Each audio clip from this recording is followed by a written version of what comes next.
Too often, a patient does way too much too soon the second you start getting them feeling better. Or you have a patient that you can't quite seem to get ahead of their symptoms, and you're 100% positive that you aren't dealing with a sensitized patient, meaning that you feel like it's a biomechanical or a biochemical process, but you just can't get a grasp on it. So why is it we can't seem to get that under control?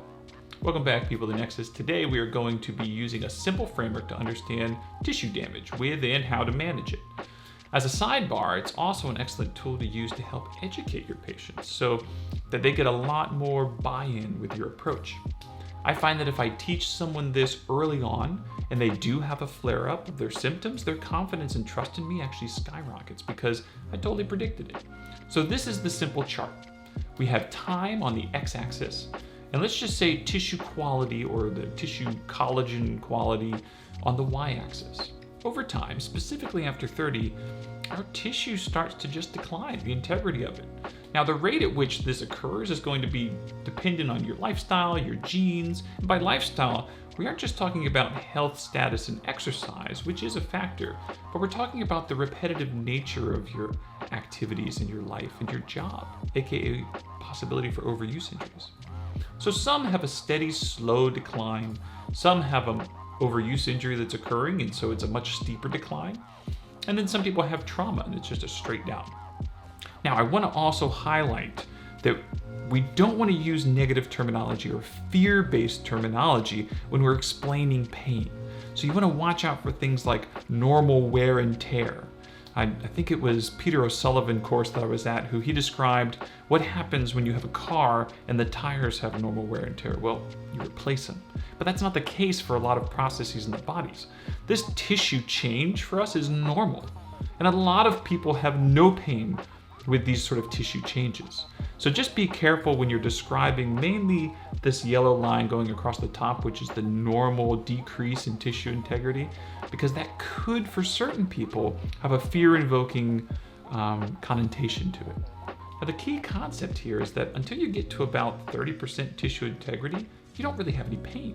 So that means that someone up here who has very strong, healthy tissue and someone right here on the cusp, they both think that their tissue is the same, that it's doing fine, because both are pain-free. Now, once you cross that threshold, your body says pain, pain, pain, and all the typical alarm bells start to go off. And here's the kicker though. They come to therapy, or they just use the old wait and see method, and their tissue slowly starts to heal, and eventually it crosses that threshold again, and voila, pain-free. So, what do?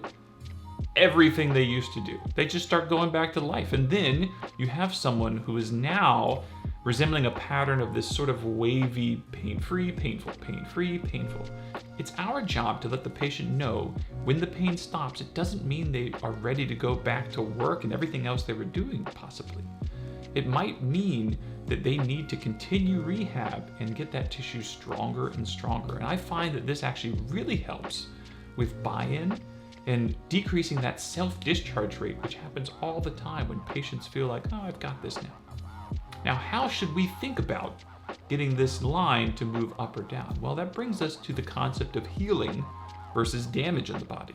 Another simple illustration to give patients is that our bodies are constantly getting damaged and they're constantly repairing themselves. It's homeostasis.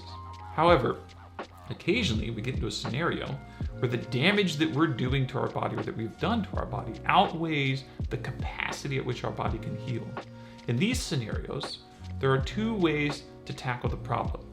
We can try and increase the healing potential, exercise, good stimulation to the tissue, nutrition, appropriate macros and micros, but that's only going to move the needle so much.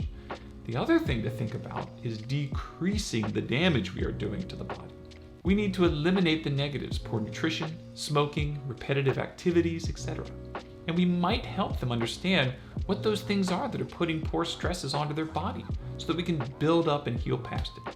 Hopefully this will boost your confidence how to educate your patients, reduce the inconsistent pain cycles that patients can get into, and decrease your self-discharge rate.